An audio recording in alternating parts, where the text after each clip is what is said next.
Hello and welcome to Lecture 6, Hegel on the Beach, Phenomenology of Mind, and we're up to Sense Certainty. This is still only Chapter 1. But I want to qualify something I said last time. When I was talking about Hegel and the standard of truth, I said, or I quoted Harris as saying that the concept and the concept of the object and experience, it must match up. I think I should have added that the concept we have depends on what type of consciousness doing the experiencing. So sense certainty has its own concept of an object, as do various other forms of consciousness. I mean, it is very difficult, and every time I do it, I'm reading it, I've got to revise it. But anyway, that's what I'm up to right now. And Don Quixote is a good example of this. Don Quixote, you know, the knight with the potty on his head and he attacked the windmills. Don Quixote, he wants to realize the ideals he wants to realize, the high ideals of knightly chivalry. But these ideals, these noble ideals, end up being unsuited to the period. But he refuses to bow down to the conventions. He never flinches. And the new requirements of, well, bourgeois society or modern society, he still carries on believing in knightly ideals. And he sticks by this kind of code of chivalry. And it's to the point of high comedy. I think it's important because, as I said to you, I want to do this political take on Hegel. And in a few moments, we're going to be talking about the theme of changing consciousness in relation to politics. And I explained how in the previous video, the last one of the one before, how Misha, the unfaithful husband, had destroyed the world of his wife, Tatiana. Her whole conception of the world was one of a doting, wonderful husband, and she was brought to despair. Remember the Hegelian phrase, despair, being brought to despair when this proved to be false. So I'm now going to lose my last remaining political friends.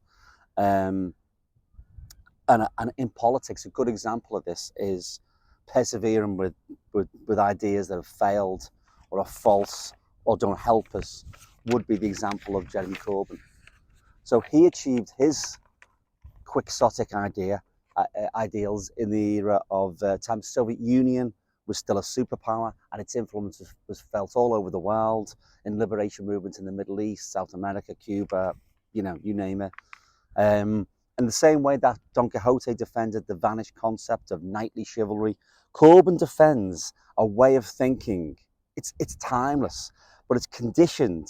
It's not really timeless, but it's conditioned by this kind of Soviet national liberation struggle worldview.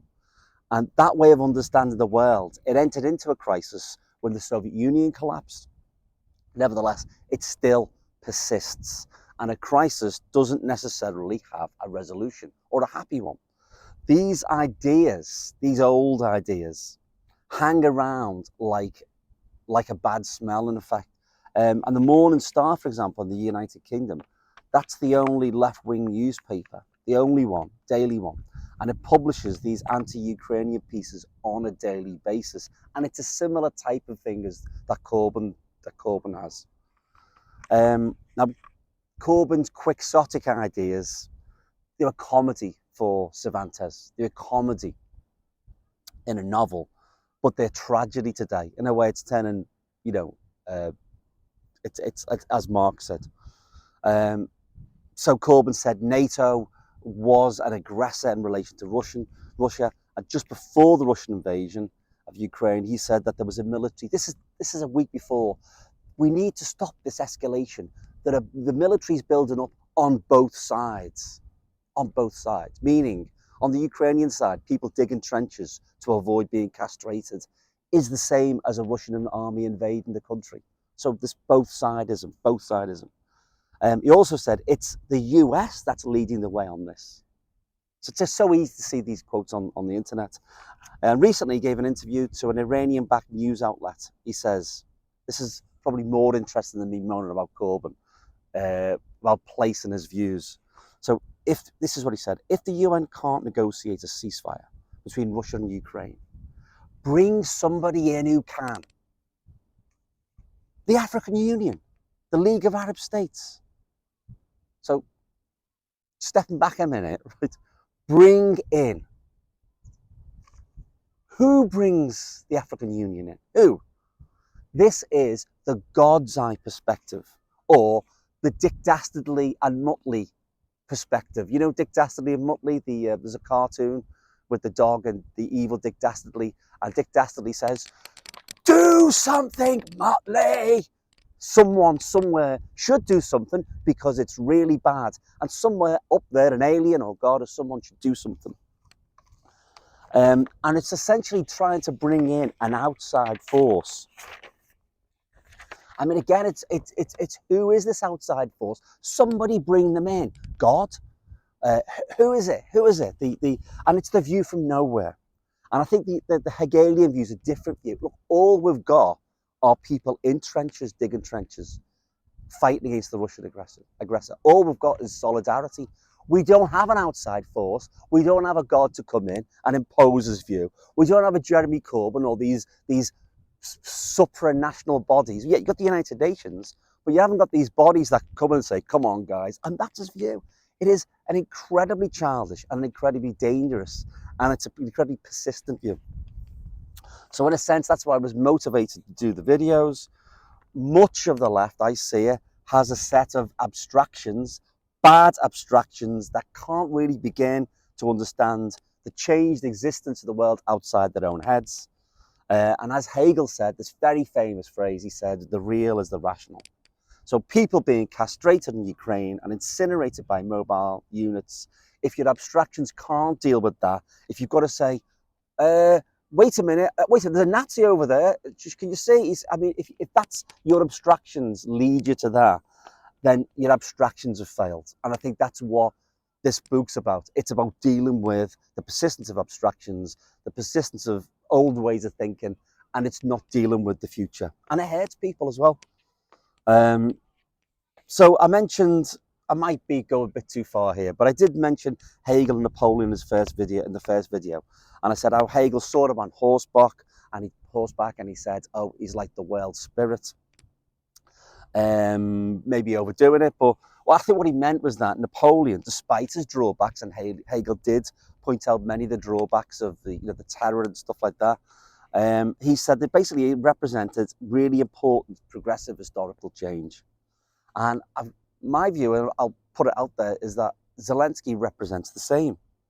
He could have left Kiev when the invasion started because he's a multimillionaire. You know, his family's in the basement. The easiest thing, and I don't know what I'd have done. Maybe I'd have probably said, there's bombs going off. He's been told by his advisors. Incidentally, Mr. President, there's assassins in the compound out to get you. But he didn't go. That was on the first night. So I'm almost certain he didn't know at the time the role that he was going to play. But by staying in Kiev, he stopped the Russia occupying all of Ukraine, and he changed history. So whatever he does from now on, whatever he does, it's I won't say it's not unimportant. For example, he should go further on labour rights. There's a load of stuff, and he's going to make loads of mistakes, and he's going to probably become incredibly unpopular. But that doesn't matter. Whatever he does, it's that moment, that historical moment, where he had to make a choice.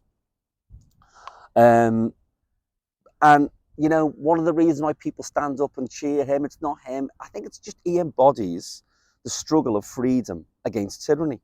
And to me, that's what, this big, grandiose Hegelian world spirit means. And I would take it down to a lower level as well. Okay, Zelensky gets the praise and stuff like that, and rightly so, I think. But the horrific videos of Ukrainians being killed in basements, they're not just like meaningless acts in history. They're not just, oh God, isn't history bad because someone gets slaughtered here, someone gets murdered there? Oh, isn't it? No, I don't think it is meaningless. I mean, it's absolutely appalling. Nobody wants to see any of this ever.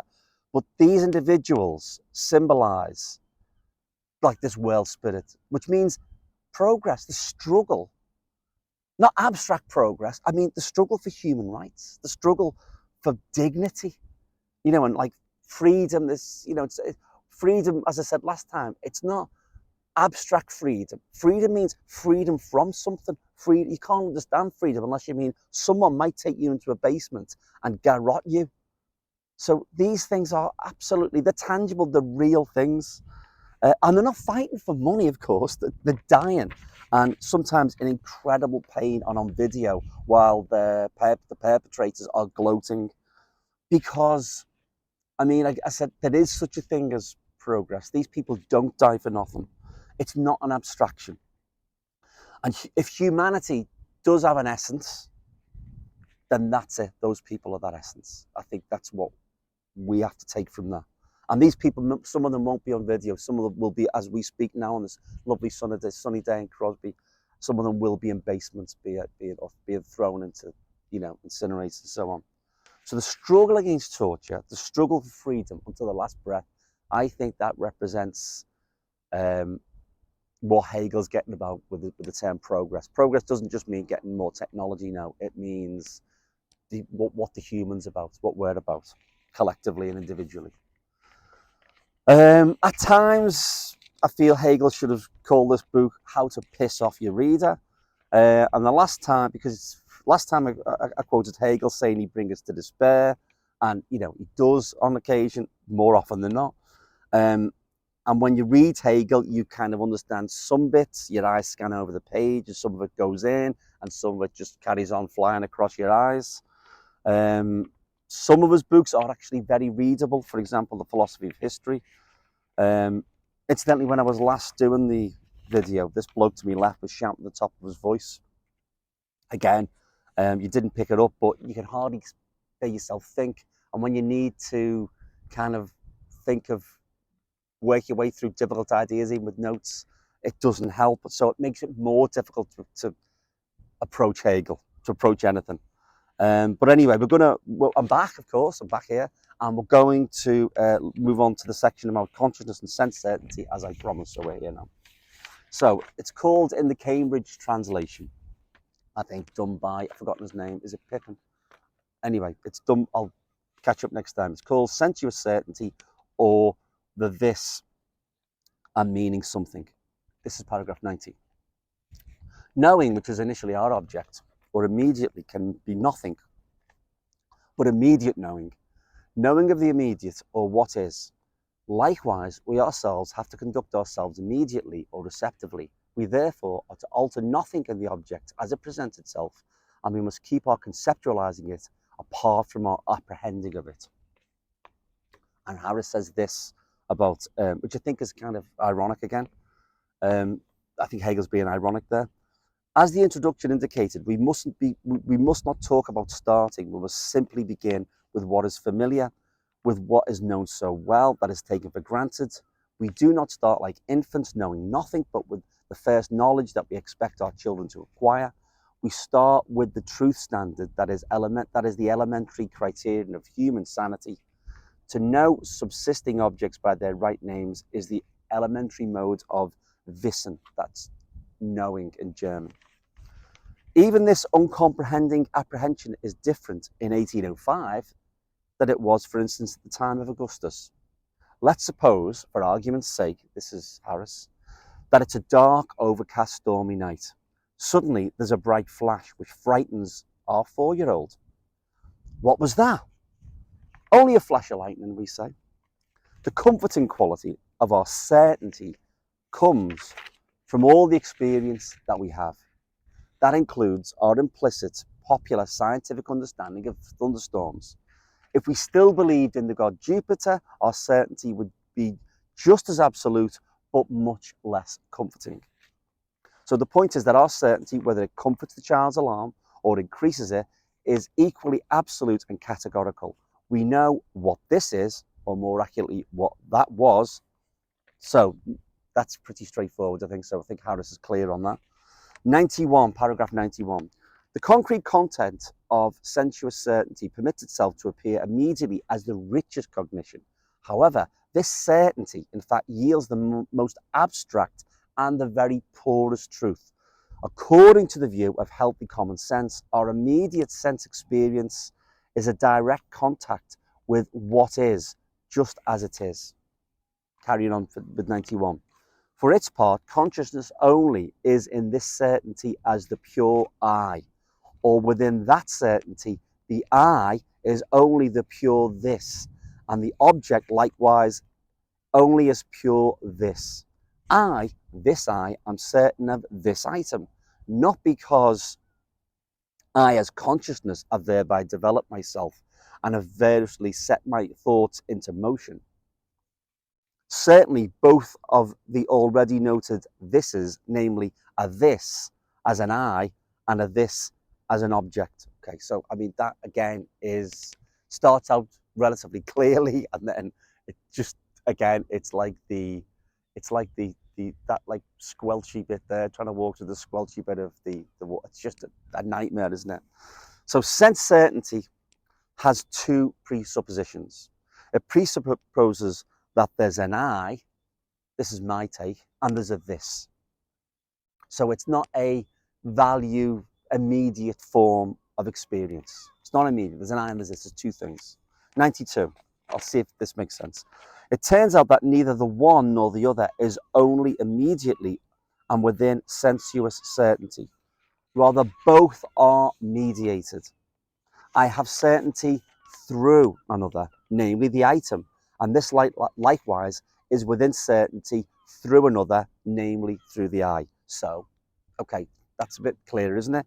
So we only have certainty of the this, the tree, the ship over there, the dog, the beach, through the I. That doesn't mean it doesn't exist like Bishop Berkeley, but it means we only have certainty of it, okay? And we only have certainty of the I in relation to the object.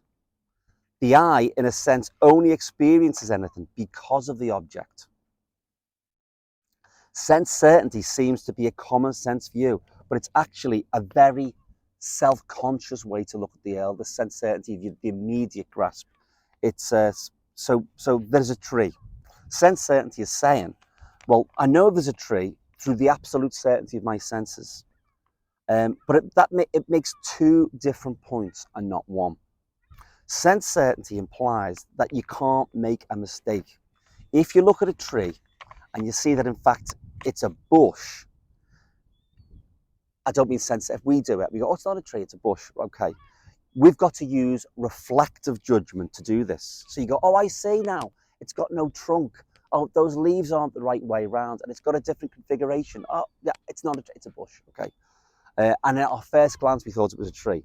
Sense certainty thinks it has the object immediately, and therefore it's got no need for reflection or a second take. There's no learning process, there's no modification.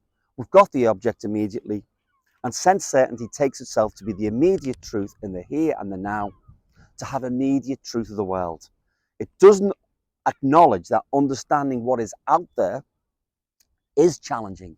It is difficult, and we can get things wrong at first sight, and we do it all the time. That's why it's the poorest form of knowing. So when I was a kid at school, there used to be like 9 planets. There was a picture on the wall, a poster, primary school. I was even like 4 to 5 years old, right? And I saw these like gorgeous diagrams in colour of 9 planets circling the sun, and Pluto was number 9. Okay, so but that's wrong, because the international, and everyone thought, even the kids know that 9 planets, or used to know that 9 planets circle the sun. But the International Astronomical Union downgraded the status of Pluto, if you remember, because it didn't meet the criteria to be a full-size planet. Of course, it's still a beautiful object, and I know that it exists, and I haven't been to Pluto, but the pictures of Pluto are lovely, same as Australia. Haven't been to Australia. Sense certainty cannot guarantee its existence, but I do know that it exists too. And the reason, by the way, that Pluto isn't a planet is because it hasn't cleared, apparently, it hasn't cleared the neighborhoods around its orbit. So it's been there for a billion years, and it's still not gravitationally dominant. A billion years. I mean, that's lazy. It's lazy. But sense certainty is trying to mistake changes in our consciousness, changes in us, and also that means changes in the outside world as well. trying to make these mistakes impossible. It searches for knowledge, but tries to reduce knowledge to an instant and wants to make it error-free. So we can't go around every day, realistically, can we, thinking that the TV, is that TV really there? Or is it maybe not a TV, it's something else? You can't go through life like that. And again, as I mentioned before, it would be like being on some kind of a drugs trip to do something like that. And Hegel isn't saying that sense certainty is okay. So it's trying to form a principle. It's trying to form a grounding principle, and a bit like the show my age, the David Cassidy song, even though he's before my time. So David Cassidy's song says, "How can I be sure in a world that is constantly changing? How can I be sure?" La la la la la la. Okay, so that is the cry of the insecure teenager who needs to know that the object of love really is certain. Okay, and it's not just teenagers, by the way, who get involved in all that. But it's this insecurity, and you know, who wants to be insecure? It's a natural thing to want security. So sense certainty, though, wants to discard anything that gets between me and the object. In fact, this type of consciousness does away, I won't say it does away with the mind completely, but it wants to grasp the world without concepts. It wants to just believe that these things are there, hold them in the hand. It's a bit like touch, I think. 97, Hegel. We also express the sensuous as a universal, but what we say is this, i.e. the universal this, we thereby, of course, do not represent to ourselves the universal. This, or being as such, but we express the universal. Right, let me start again, okay. We also, 97, we also express the sensuous as a universal, but what we say is this, i.e. the universal this, we thereby, of course, do not represent to ourselves the universal this, as or being as such, but we express the universal. Or, in this sensuous certainty, we do not say at all what we mean. However, as we say, language is the more truthful. In a language, we immediately refute what we mean to say, and since the universal is the truth of sensuous certainty. So, okay, Hegel is saying that language is more truthful than this particular form of consciousness because language uses universal concepts. So sense certainty tries to get away from the universal. Hegel says this in the next paragraph, 98. He says, the same case comes up in the other form of the this, namely in the here. For example, here is the tree. I turn around, the truth vanishes, and it's inverted itself into its contrary. Here there's not a tree, but rather a house. The here itself doesn't disappear, rather it endures in the disappearance of the house, the tree, etc. So Hegel, this is the other bit was hard, this is a bit easier. Hegel is saying that when we say here, we have it's a universal type concept, or maybe it's not a concept, but it's universal, relatively universal. Here is such an easy word and so easily locatable. But okay, I'm facing the camera. The camera's here. Yeah. Okay. But when I take a step back, okay, so I'm here to you. Let's not get into that. So the camera's here. When it take a step back, okay, so I'm moving back. The here of the camera is there. So it depends on me. So, and also the here now becomes, oh, the note's here and the camera's there. I've just taken a few steps back. So paragraph 101, a bit clearer this one. Again, the force of it, sense certainty's truth, thus lies now in the I, in the immediacy of my seeing, hearing, etc. The disappearance of the singular now and here that we mean is deterred because I hold fast to them. Now is daytime because I see it. Here is a tree for precisely the same reason. However, sensuous certainty experiences in these relationships the same dialectic as it did within the preceding relationships. I, this, see the tree and assert the tree to be here. However, another I sees the house and asserts that there is no tree here, but rather a house. Both truths have the same warrant, namely, same strength, namely, the immediacy of seeing and the surety and assurance which both have about their knowing. However, one vanishes into the other. This tree right here, right now, that I am seeing can't be the same tree this is me saying this, by the way, so this tree right here, or this piece of paper right here, right now, that I'm seeing, can't be the same tree right here, right now, this instant that you're seeing, because that means we both have to have a universal. It can't be in the same respect. We need a universal concept. It means that the I would have to turn into a we. Okay? Something needs to be true of both perspectives at the same time. And if we say now, what do we actually mean? Now, I mean, depending on where I am, which is the this, is the now, this second, is it this minute? If the tide comes in, it's a long way out. If the tide comes in, what does that mean? Are we talking in tidal terms, in like 6 hours, or in a nanosecond? Now, or this, can't be reduced to any of its instances. It's got to refer to all nows, all ideas of now, that can be used in multiple instances. And if it refers to more than one instance, then now loses its concrete sense certainty meaning. That's why Hegel says that language is more truthful than sense certainty. And the concept here, similarly, it just depends on the place where I am. It doesn't depend on the place of the object, it depends on the I. So that's why I said before, there's two concepts to this. There's the I and the here, there's the I and the object. So Hegel now talks about the I sides of the equation. Okay, so we have the here, now the I. 102. In all this, what does not disappear is I as universal, whose seeing is neither the seeing of the tree nor of the house, rather it's a simple seeing, which is mediated by the negation of this house and so forth. It is therein just as simple and indifferent toward that which is still in play in the backgrounds vis-a-vis the house and the tree. I is only universal in the way that now, here, or this is universal. To be sure, I mean an individual I, but I can no more say what I mean by now, here, than I can say what I mean by I.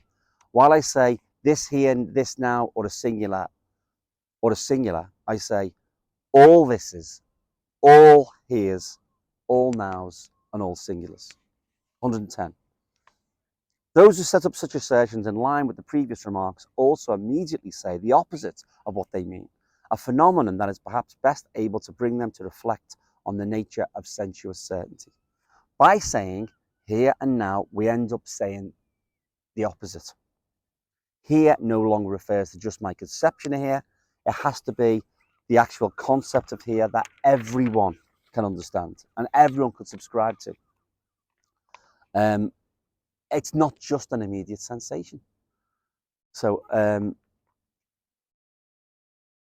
if I say here, that's got a meaning that everyone understands. It's not just the individual grasping something.